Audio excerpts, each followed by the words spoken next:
Philippine business regulation system. That is the capacitating and enabling side of ARTA. The enforcement and investigating powers of ARTA is with the legal department of the Anti-Retif Authority. As you can see from the screen, the issue doing business law provided the bedrock for the establishment of a formal regulatory management system with the policy being set by Republic Act 11032.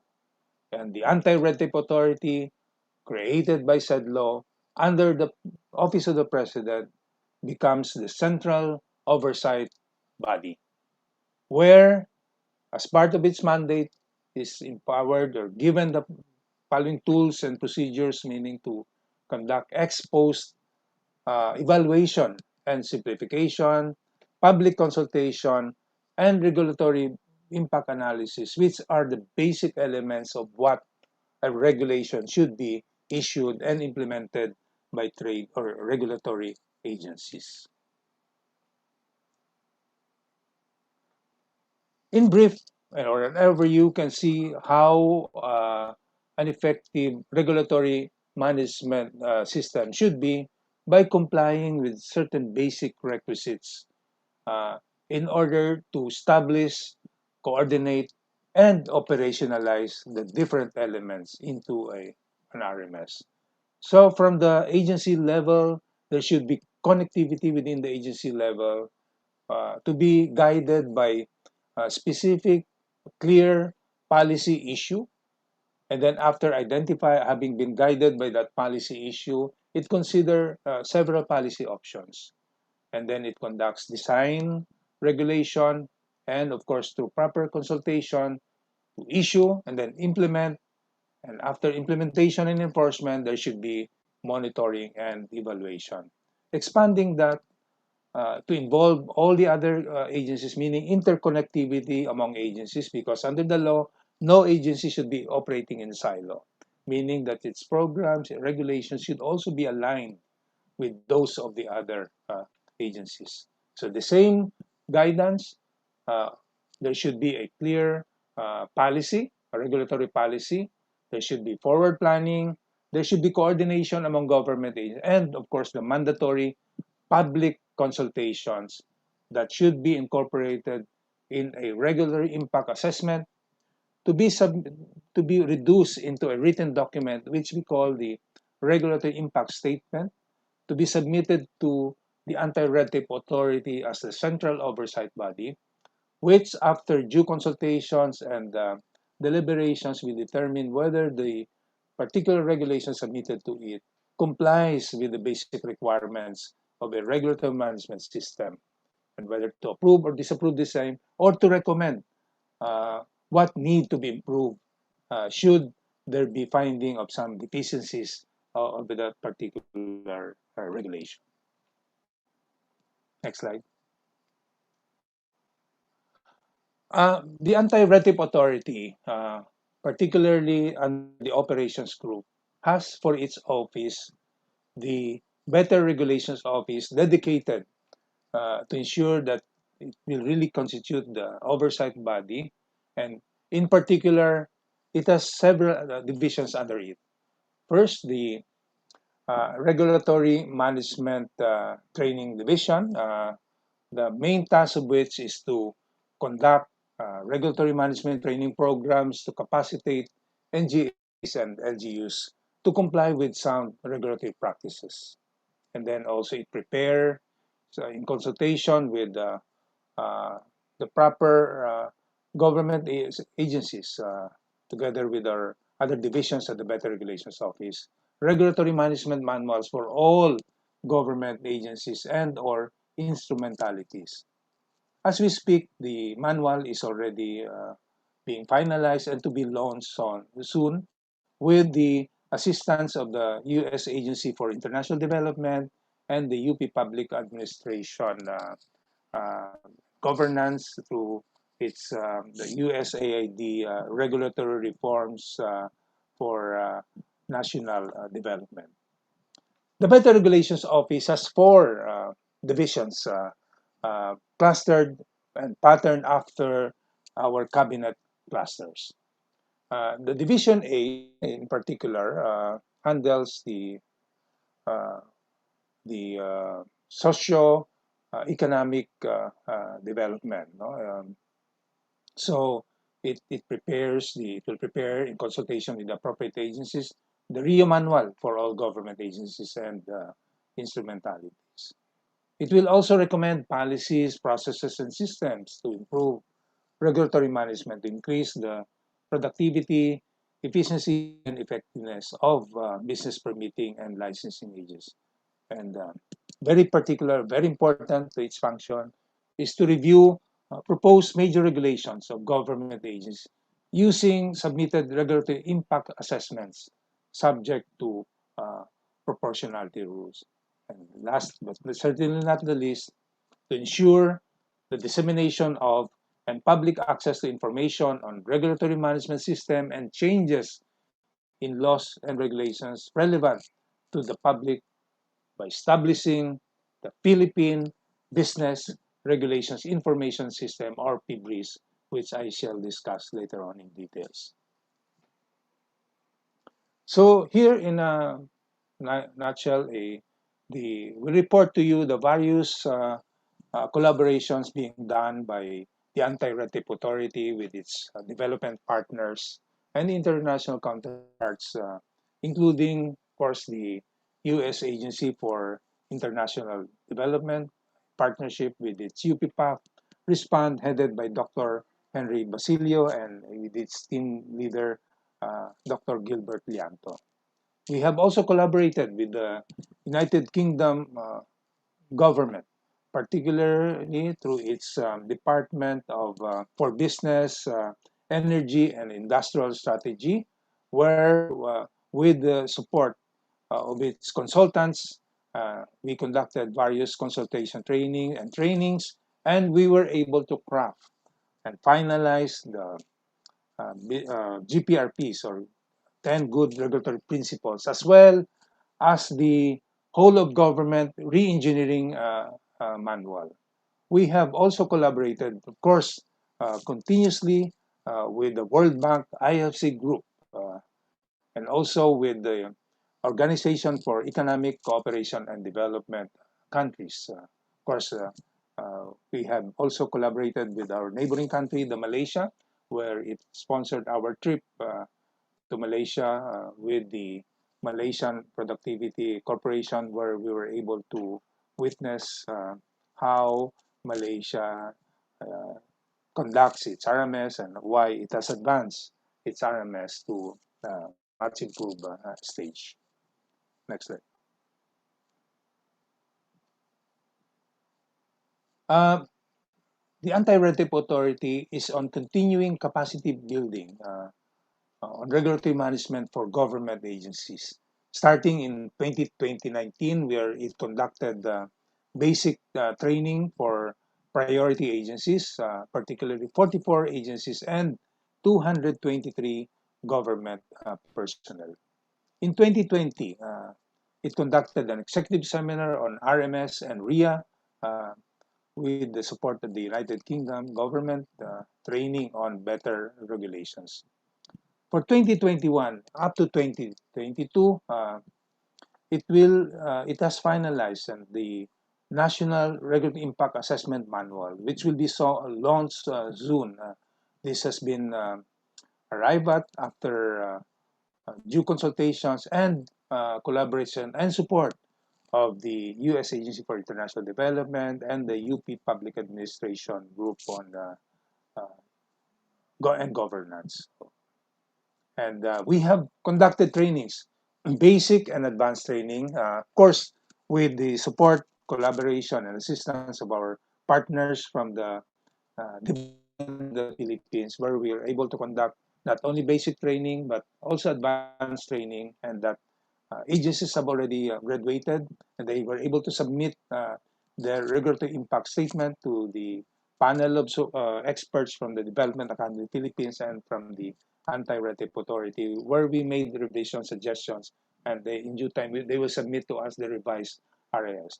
And as we speak, we are also conducting trainings on RIA with the the University of the Philippines Public Administration and Governance, and of course with the help and support of the U.S. Agency for International Development, UPPAC respond.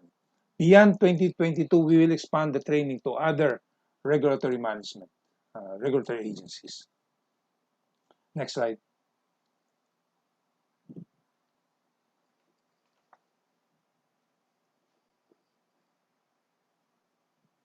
We are on continuing capacity building, not only for other agencies, but also for its young, dedicated, and committed staff. Through training conducted on October, of course, October 14 to 16 in 2019. It also conducted capacity building of its ARTA staff on December 2 to 4, 2019. And then traffic lights core methodology training sponsored by the Development Academy in the Philippines through, and of course, the regulatory cost model training and ARTA, of course, pilot test on the RIA manual from March to August 2021. Sometime this September or next month, we will also be officially launching the RIA manual, which has already been undergone pilot testing and continuing pilot testing with the relevant government agencies. So as you can see from the screen, the Anti-Red Tape Authority has issued uh, various circulars, starting with the memorandum circular on the creation of a committee on anti-red tape authority by all covered agencies, so that all the reforms, initiatives, and programs in implementation of the law will be cascaded to the Committee on Anti-Red Tape Authority, which is required by law and by implementing rules for all agencies to create, so that the training, implementation of all these programs will be cascaded through this Committee on Anti-Red Tape Authority, Committee on Anti-Red Tape by the government agencies. It has also launched, after it has been endorsed by the Ease of Doing Business Anti-Red Tape Advisory Council last June 25, 2021, chaired by the Secretary of Trade and Industry and vice chaired by the Director General of Anti-Red Tape Authority, with members, the Secretaries of Finance, Secretaries of the DILG, Secretary of the Department of Information and Communications Technology, and two private sector representatives. So this will be a part of our presentation this morning, the Philippine Good Regulatory Principles. Now, we will also, we are in the process of drafting, and soon we'll issue the memorandum circular on the pilot implementation of RIA. While we have already conducted the training, we will formalize, according to our Director General, it's really better that we reduce into writing all the initiatives that we have. And we will also then issue the circular on the national policy on regulatory management system. Next slide.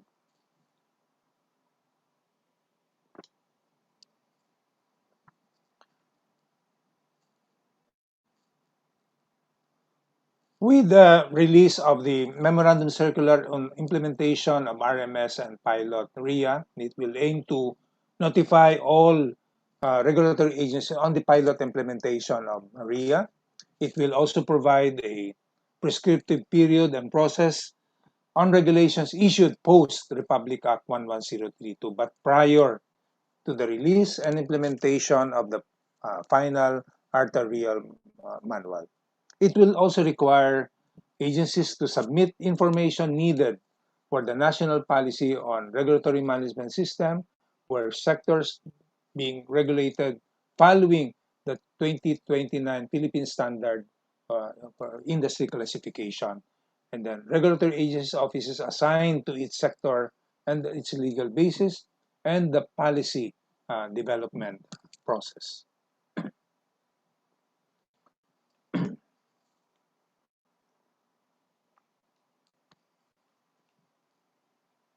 So for the first phase, or 2021, on the release of memorandum circular on the that will be the implementation of RMS and pilot RIA, and then of course the development of the Philippine Business Regulations Information System, or PBRIS, and then RIA pilot implementation, all happening in 2021 under phase one. Next slide.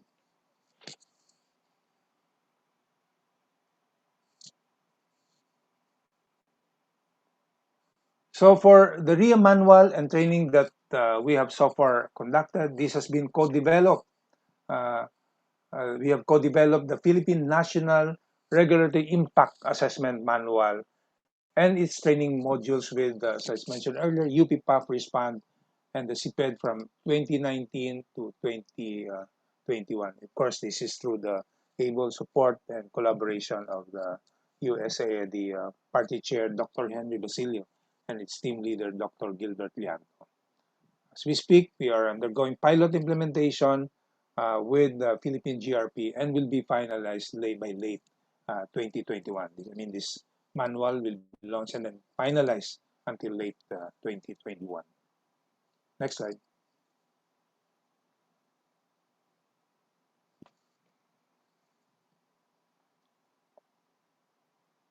So the RIA pilot implementation using ARTA RIA manual, GRP, and training modules. So for its initial implementation, a simplified methodology will be utilized for selected government agencies. The methodology and scope will be gradually expanded as ARTA and government agencies are capacitated and become experienced in the conduct of regulatory impact assessment. Then ARTA will be issuing the information guidance document, which shall provide the pilot regulatory process between ARTA and the agencies. The manual will provide the detail and other essential tools on how to conduct RIA.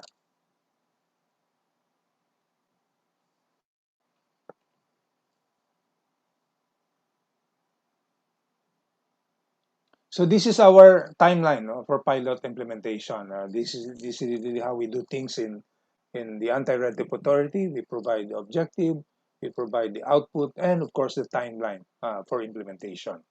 So under the preparatory stage, this is done January to March 2021.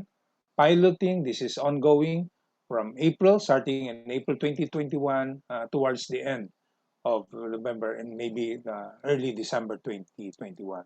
So by 2022 onwards, we shall be able to really mainstream or operationalize the manual. Next slide.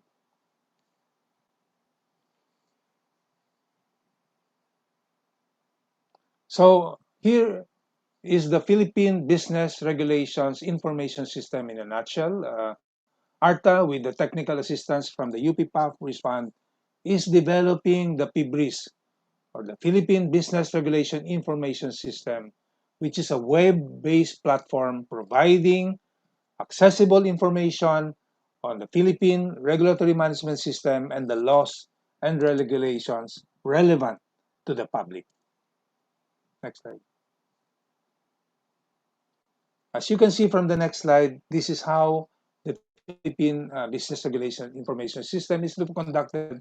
First, by identifying the 27 participating priority agencies, critical agencies that really provide basic frontline services to the people in terms of issuances of business permits and licensing to the applicants and to the public as well. So after identifying the 27 participating agencies, next slide please. This is how the next slide. This is how the Philippine Business Regulations and Information System is envisioned to be developed and implemented. It will enable agencies to upload structured existing regulations, upload and processing of structured proposed regulations and regulatory impact. So not only existing regulations, but also proposed regulations and regulatory impact assessment. It will also have the ability to tag and categorize regulations per sector on a per case to case and locality.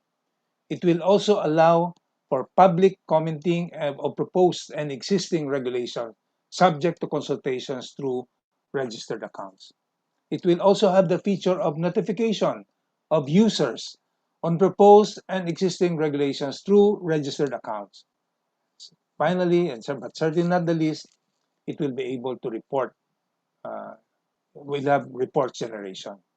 But ultimately, the objective really is to interconnect government agencies and that regulations must be harmonized and aligned with other agencies where the public and even not only the public, not only the government agencies, but even the public will have access to this system. Now, one um, if we consider the flagship program of the Anti-Anticipatory, initiated no less by our Director General Jeremiah Belgica, approved no less by the President during its cabinet meeting in the evening of March 4, 2020. It approved the program which we call Program Nehemiah, or the national effort for the harmonization of efficient measures of interrelated agents, which is really inspired by the uh, book of Nehemiah in the Old Testament, where the goal is to reduce by 52% the time and the cost and the requirements or procedures within 52 weeks for the key sectors of society.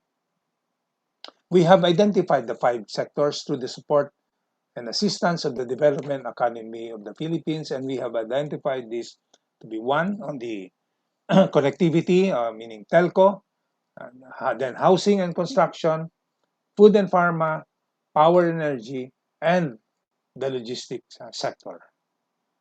As we speak, we have already issued guidelines on the revised guidelines for telco, and we have received commendations, appreciation for various telecommunications agencies expressing their appreciation for the reduction of the number of documents and expediting the processing of permits, especially at this time where connectivity is very important, very strategic, because everybody needs a strong internet connection. Next slide.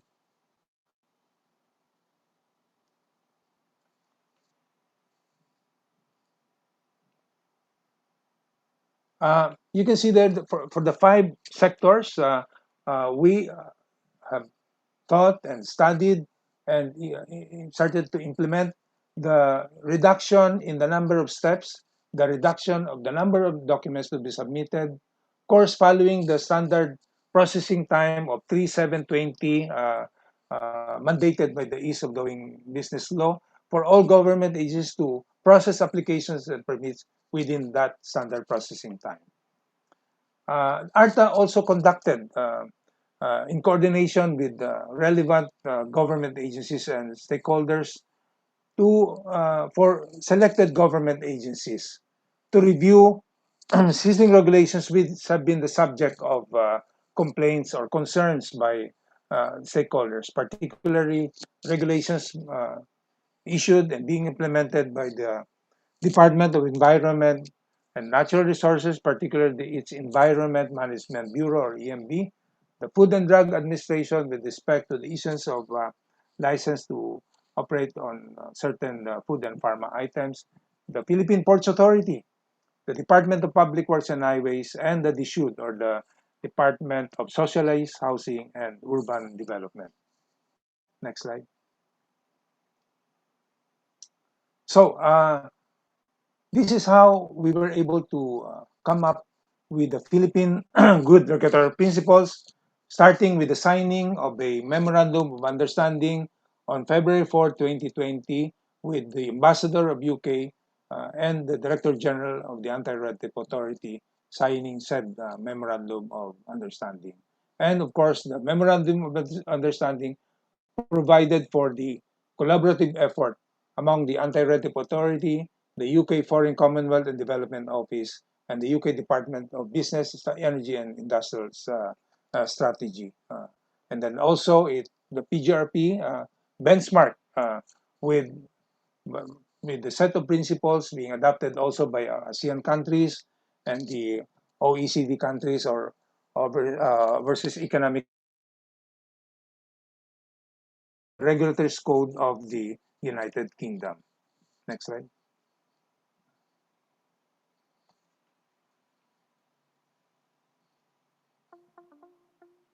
All right. The Philippine Good For your Regulatory better Principles, or appreciation, the PGRP, Anti-Authority, are a set of through its staff, able and competent staff, young and dedicated um, Carl Cosalim, and then of the Better Regulations Office, and Thea Abisames of the Public Relations Office unit has come up with this audiovisual presentation of the 10 Philippine Good Regulatory Principles. Please watch. the Philippine Good Regulatory Principles, or PGRP, are a set of principles outlining good regulatory practices. Government agencies can align their regulatory processes and activities using the PGRP. We aim to have regulators that are able to create and adopt regulations that do not add undue regulatory burden to the transacting public. The Anti-Red Tape Authority, or ARTA, in accordance with its mandates as prescribed, 032, will promote these principles so that businesses and regulated entities understand what they can expect from regulators. Let's learn the principles together. Principle 1. Clarity. Regulators should provide clear rationale, objectives, goals, institutional frameworks, and support mechanisms in the regulations they issue. Principle 2. Legal and empirical basis. Regulators should ensure that all regulations come from sound legal and empirical basis which validate new or continuing government intervention. Principle 3. Cost versus benefit. Regulators should issue regulations that benefit society, justify costs, reduce unintended effects, and minimize negative impact to the economy, society, and the environment. Meanwhile, in Principle 4, Assessment, regulators should assess and consider all policy options, including non-regulatory interventions, through regulatory impact assessment. Principle 5, Engagement. Regulators should practice and sustain effective and inclusive stakeholder engagement. Principle 6, Coherence. Regulators should align regulations with existing regulations, ensuring consistency and congruence. Then we have Principle 7, Whole of Government. Regulators across all levels should cooperate, collaborate, and support regulatory capacity development initiatives. Of course, we can't forget Principle 8, Continuous Evaluation. Regulators should review and evaluate regulations to determine continued relevance, efficiency, and effectiveness. In Principle 9, Competition. Regulators must ensure that regulations are compatible with competition and with principles on trade and investment facilitation on both domestic and international levels. Last but not the least, Principle 10, Risk Management. Regulators should undertake risk management in drafting and implementing regulations. Through these 10 principles, we envision an efficient Philippine government that provides world-class service to the Filipino people. Together, we can create that bright future. For more information, you may visit the ARTA website at arta.gov.ph and download the Philippine Good Regulatory Principles.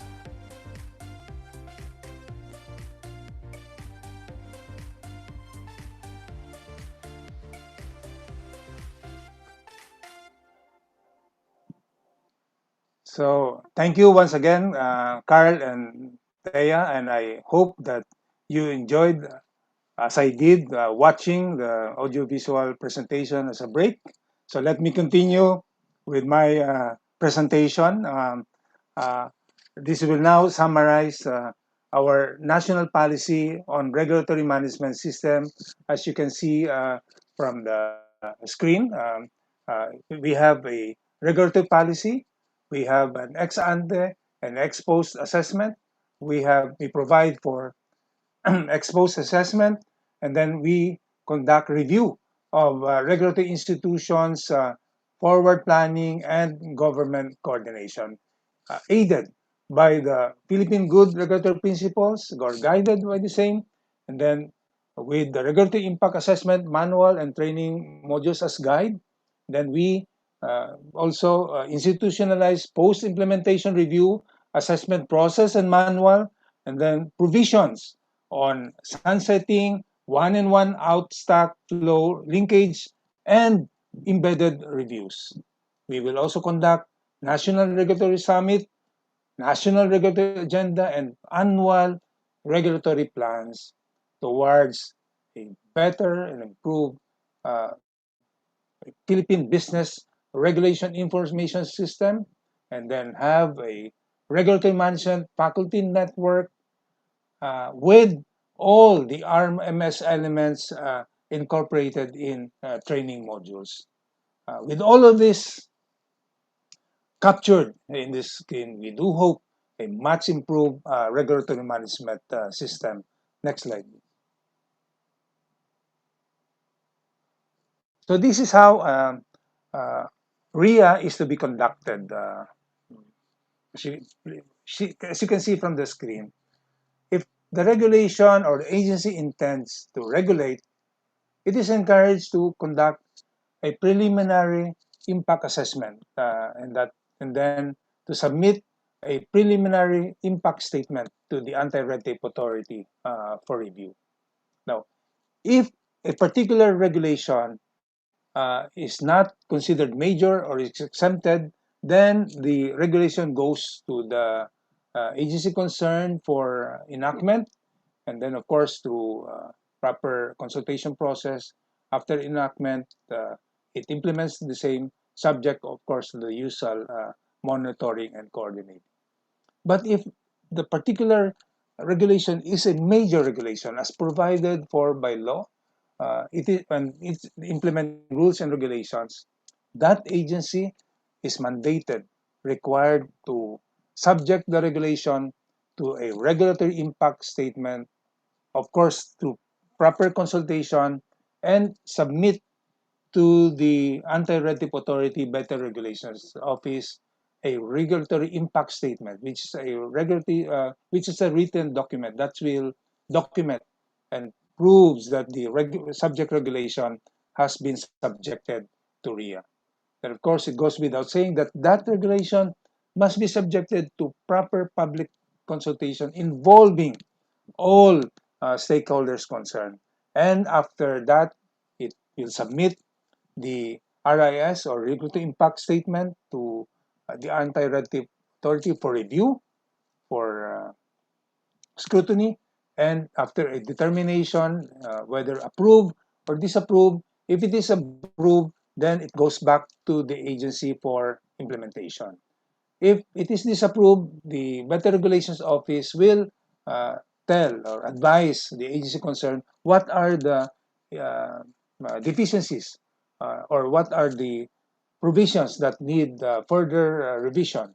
And then it will require the agency to resubmit the revised RIS. And then after its approval by the Anti-Red Authority as the central oversight body, it returns the regulations to the particular agency for implementation. Of course, the overall objective is to ensure that the regulation concerned has been subjected to RIA, meaning that it does not cause undue burden and cause not only to the agency concerned, but even the stakeholder or the participating public. So next slide, please. So here goes. With hopefully, we are very optimistic that with the mandate provided by law and the initiatives and programs that we are conducting in collaboration with other agencies and development partners, 2021, we shall have been able to improve our RMS stage from a poor starter stage to an enabled stage.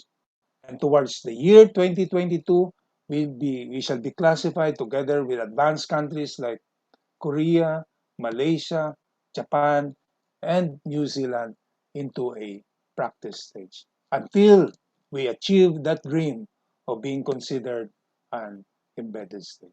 I'm really very optimistic that with the support of young, idealistic, competent um, uh, staff of the anti-retribution, officers and staff of the anti-retribution, with the full cooperation of government agencies like the ICT, the ILG, too many to mention, as well as the private stakeholders who have been going to ARTA, airing their complaints, airing the concerns regarding how certain agencies are able to issue and implement those regulations.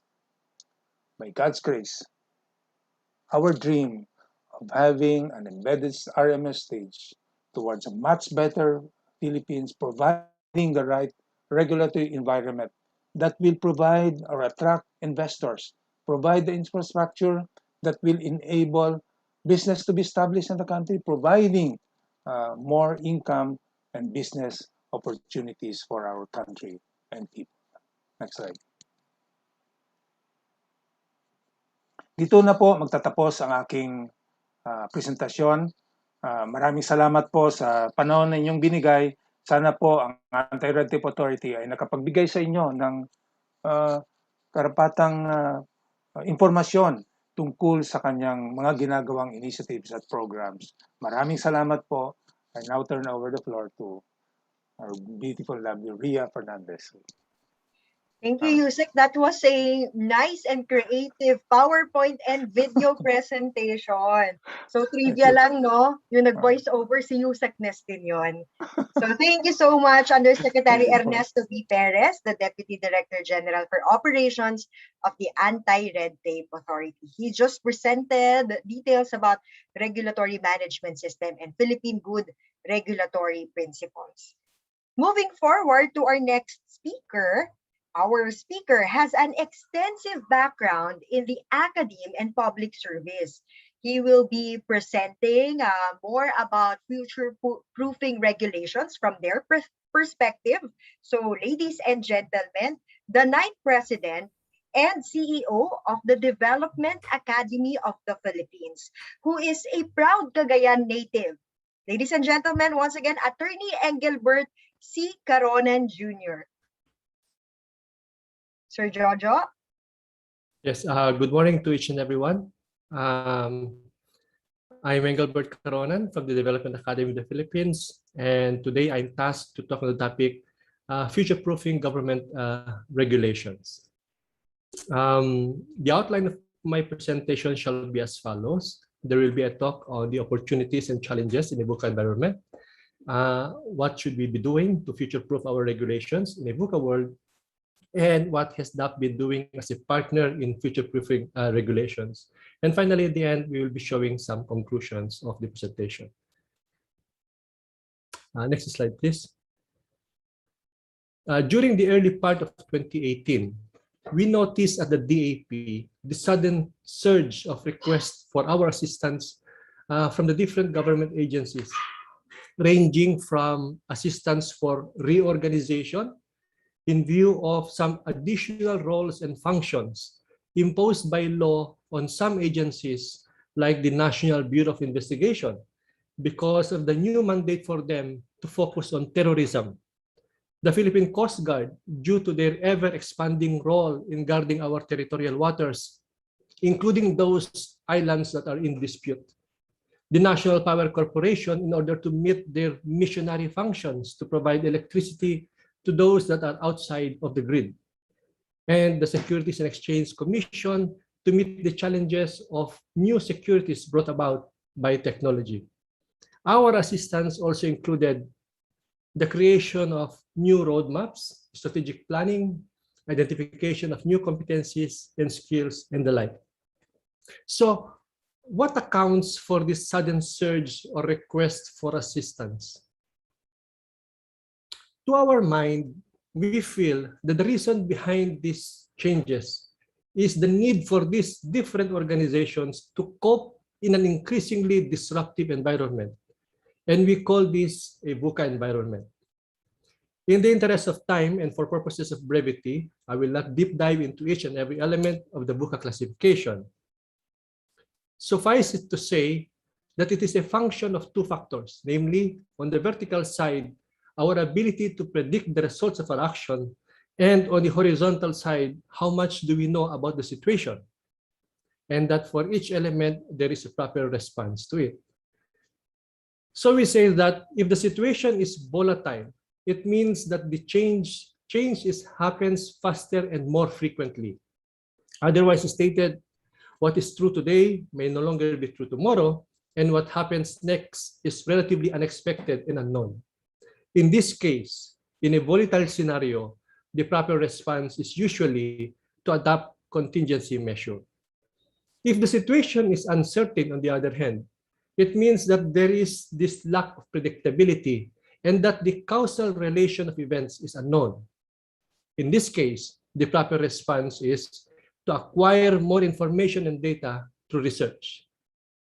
In case of a complex situation, it means that the situation has many interconnected parts and variables, that it makes it impossible to fully analyze and lead to a clear conclusion.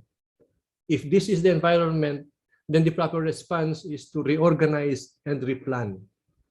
The last one is the worst situation, which is the ambiguous environment. It happens when information is incomplete. If information are contradictory or inaccurate, it is difficult to draw any rational interpretation. In this case, the proper response is to experiment. The COVID-19 pandemic is an example of an ambiguous environment. It has no clear precedent in the past, and that is the reason why the government is always calibrating its response. Next slide. For obvious reasons, the VUCA environment has caused so much challenge for our regulators. For BIR, for the Bureau of Internal Revenue, for example, the issue that confronts them is the shift of commerce to online platforms. The question for them is how to tax the case of Lazada, Shopee, Amazon, and other commercial platforms. For them, the question is, where is the situs of taxation, and how are we going to enforce taxation? For the Securities and Exchange Commission, the issue is to determine whether cryptocurrencies may be considered as securities so that they may be considered within their jurisdiction. For the National Power Corporation, for example, the issue is, what is the future trends in power? Are we still going to rely on the main grid, or will each household or community of households later on generate its own power? What is the effect of urbanization in its missionary mandate to provide electricities in areas currently outside of the grid?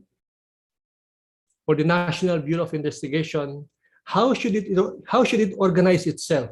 And what are the new competencies and skills that they need to have in order to combat the new mandate for them to counter terrorism?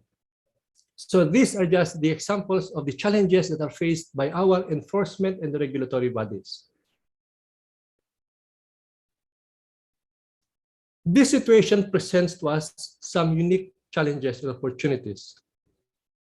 Although traditional regulations still work for a stable industry and stable technologies, it is becoming increasingly challenging to cope with rapid changes, to cope with ambiguous boundaries and cross-cutting issues, dynamic and uncertain fields, and the emergence of disruptive technologies.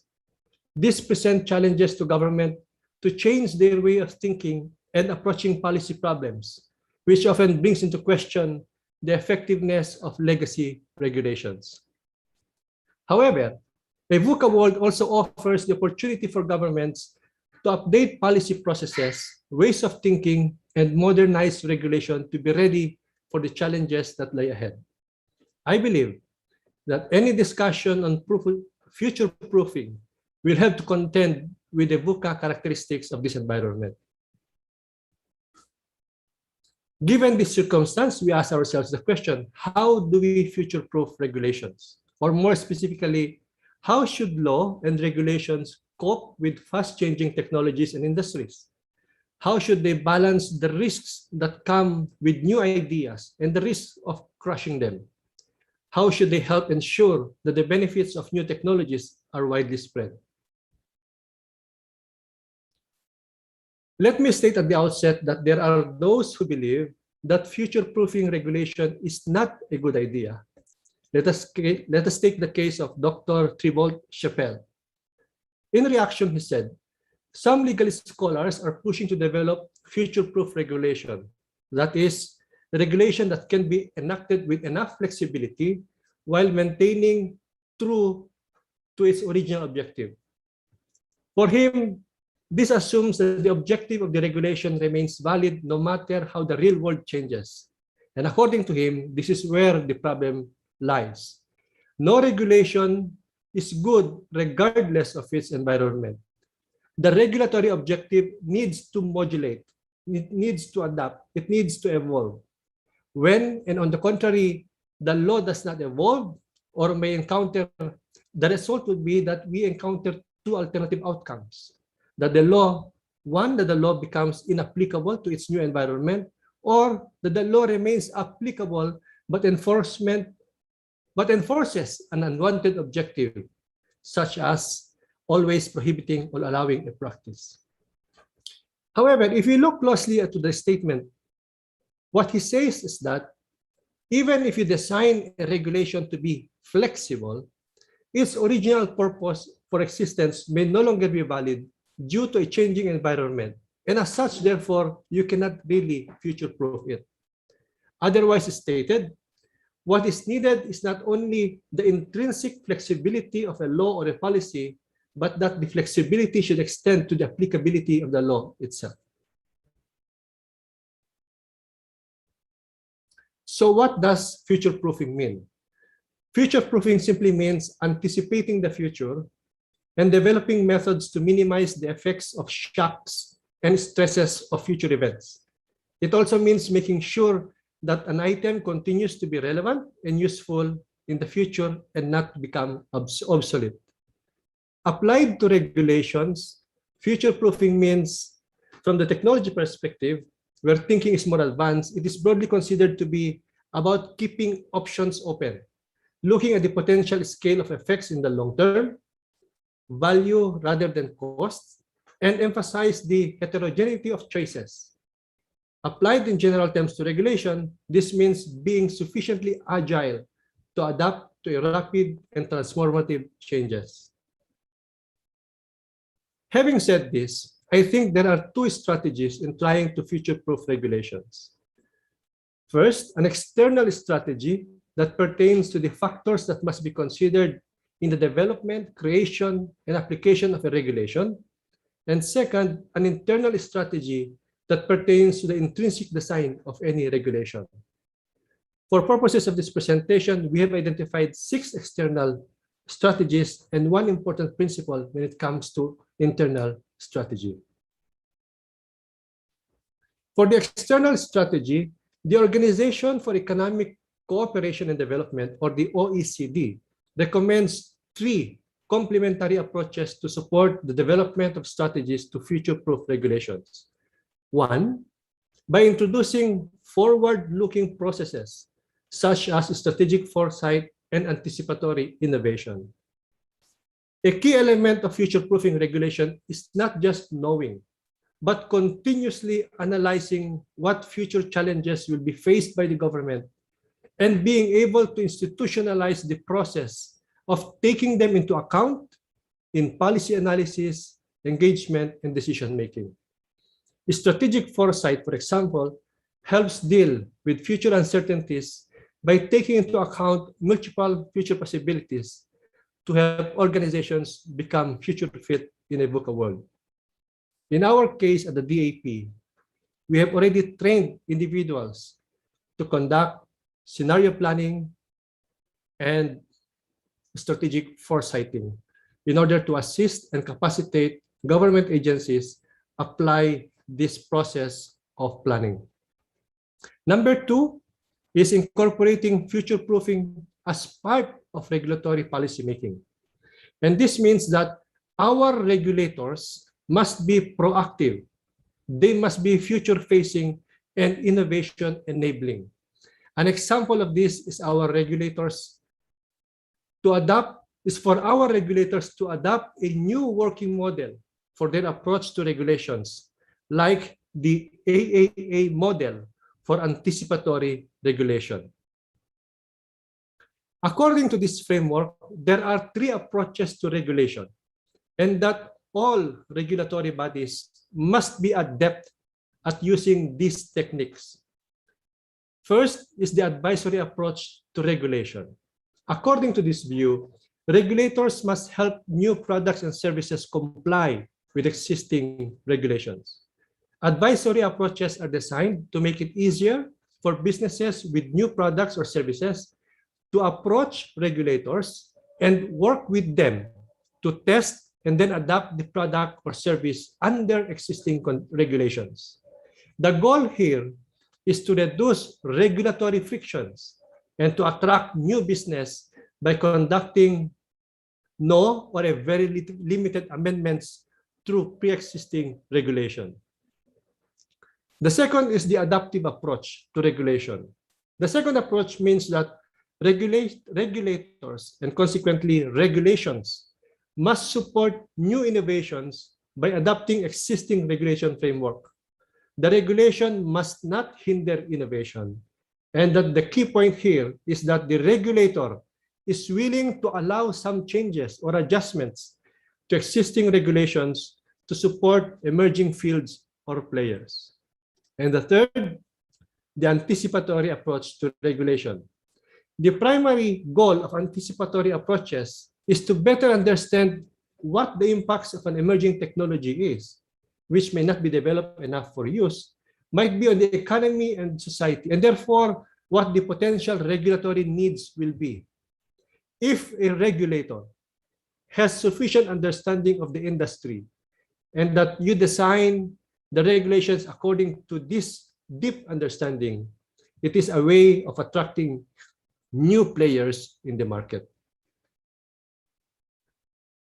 The third element on the OECD recommendation on how to future-proof regulation is through the use of innovative tools such as behavioral insights to understand human behavior and to consider this in the design of regulation.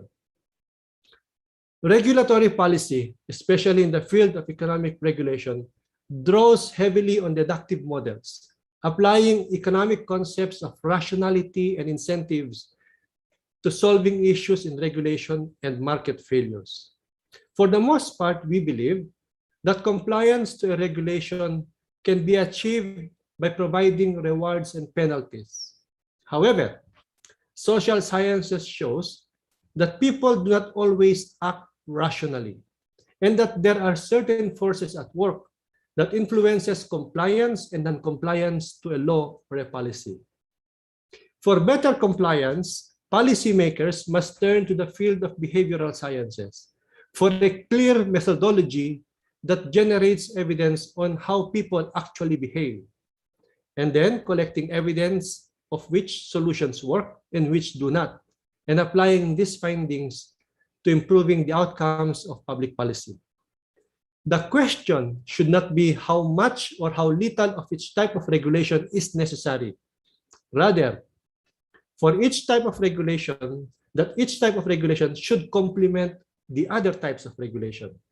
The aim is to establish a mix of policies and institutions that facilitate orderly functioning of the market and at the same time promote trust in the system.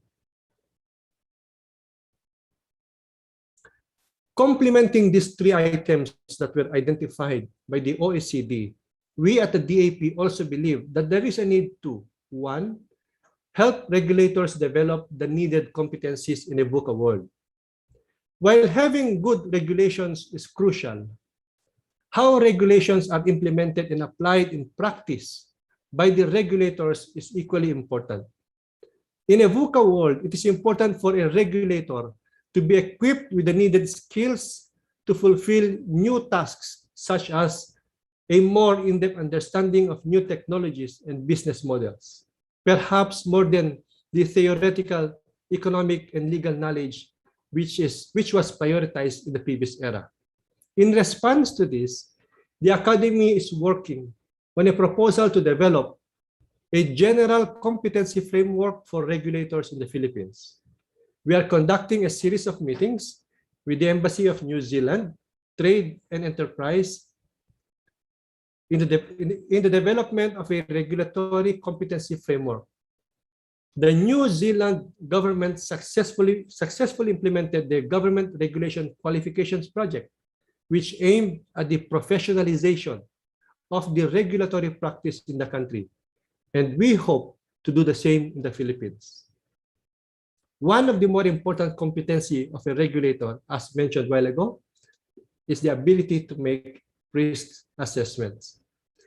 Number two complementing strategy would be establishing communities of practice. Aside from having a competency framework for regulators, it is also necessary to treat regulation as a practice. And therefore, as a consequence, it is highly appropriate for practitioners of regulatory frameworks to establish communities of practice, which can be a platform to share about their experiences in the implementation of regulatory impact assessment tools and the like. Regulating must be considered as a competency and not just as a function to be performed, and communities of practice will help make this possible. The third complementing strategy would be through the use of principles as a guide instead of rules. The launch of ARTA's Philippine Good Regulatory Principles is a step in this direction. As discussed earlier, any future-proofing strategy should not be focusing on specific rules. Instead, it should focus on standards and principles, as these are more flexible and adaptable to any change or disruption.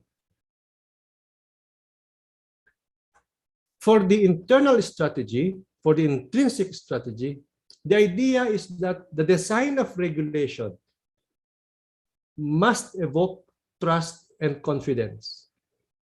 Confidence of all stakeholders that the system of regulation is sufficiently agile to support rapidly changing field. This is the way to future-proof it. And this can be achieved if the intrinsic attributes of an effective regulatory program or system is observed and maintained. So what are these intrinsic attributes? They are the attributes of necessity, transparency, proportionality, effectiveness, and flexibility. The attribute of necessity implies that regulations must be made only when absolutely necessary. Some even point to the idea that regulation must be the exception rather than the rule. It must not create burdensome bureaucracies. On the other hand, if a regulation do exist out of necessity, it must not induce a false sense of security and inappropriate attitude towards risks. The attribute of transparency in the development of regulation is closely aligned with inclusiveness and accountability. A framework is vital to clearly establish how exposure, consultation, and criticism should flow during the development phase of the regulation itself. On the attribute of proportionality, an analytical tool that is frequently used to gauge proportionality is the Regulatory Impact Analysis, or the RIA. This is an evidence-based approach that allows for a systemic consideration of the benefits and costs of a regulatory proposal to the economy and society. RIA attempts to assign financial values to facilitate comparisons. In the attribute of effectiveness, on the other hand, we ask the question, is the regulation properly targeted? Will the regulation give rise to anomalies and inconsistencies? Can it and will it be properly complied with and enforced? And finally, on flexibility, in this attribute, we ask the question, does the regulation consider potential future developments, or does it stifle innovation? As far as we at the Development Academy of the Philippines is concerned, we have taken steps to help assist and capacitate the public sector in order to cope with future disruptions. In the field of regulations and regulatory practice, we have developed the Modernizing Government Regulation Program, otherwise known as the MGR program. It has a research component. It has a capacity building component. It also includes development of standards component and also serves as a platform for stakeholders component. As a consequence of our MGR program, we were able to develop our own regulatory cost model framework, develop our own regulatory management system standard, and develop the MGR program website. It is an online portal to serve as a repository of existing and proposed government regulations that will make such information openly available to current businesses, potential business owners, and government agencies. And also the development of a web-based regulatory cost model calculator. And finally, the development of a regulatory cost model on compliance cost guidance notes. We have also, as a result of our program, provided assistance to government agencies in coming up with the guidelines on the issuance of permits, licenses, and authorizations under the new normal, and to the DTI BPS on the conversion of the regulatory management system to a Philippine national standard and orientation for the Standard Development Organization.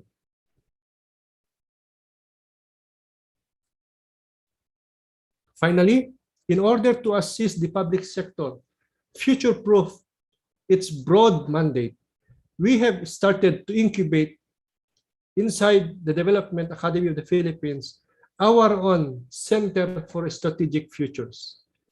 The CSF, or the Center for Strategic Futures, aims to generate ideas, tools, scenarios, and strategies for engagement, collaboration, training, and research in order to deliver better and more proactive solutions to evolving issues and emerging needs of the private and public sector. It is composed of 3 laboratories, namely the Data Analytics Laboratory, or the Center for Excellence for Data Analytics and Artificial Intelligence. This aims to support the government to derive potential value from the data that it is generating from governance processes and the delivery of public services. It aims to bolster public service delivery to citizens through the practice of data-driven governance. It also has the Smart Community Laboratory. This aims to catalyze and accelerate the development of smart and sustainable cities and communities in the country. The SCL prepares an inventory of materials and literature on smart city development and planning, and creates a portfolio of training programs for the benefit of local government units to build capacities in the planning and implementation of smart city projects and initiatives. And finally, it has the Futures Thinking and Innovation Laboratory. This will serve as a platform for collaboration and knowledge co-creation that anticipates emerging complex issues, identifies relevant, smart, and innovative solutions, and provides integrated interventions toward enabling the country to adapt to a VUCA world and building resilient and sustainable communities. In conclusion, let me just reiterate some key points. First, it is important to acknowledge that the playing field has changed, and we cannot approach the way we do regulations in the way that we did it in the past. The presence of a VUCA environment necessitates the government to change its approach in order to be more agile, to be more adaptable, and take advantage of the rapid and transformative changes that are happening. Second, The way to do this future-proofing of our regulations, it is important to practice and institutionalize forward-looking processes, such as strategic foresight and innovation, in order for us to get a substantial understanding of the future challenges and opportunities, and be able to proactively take steps in helping design the future. Future-proofing regulations is all about using the law not to kill, but to give life to the potentialities or possibilities of the future. In addition to that, it is also necessary to develop the necessary competencies for regulators, apply behavioral insights, incorporate strong feedback mechanisms, have an open dialogue and public engagement in order to design our laws and policies to have more flexibility and adaptability to emerging challenges and opportunities. And lastly, let us learn from Charles Darwin, who said, "It is not the strongest or the most intelligent that survives. It is the one that is most adaptable to change." Thank you and good morning.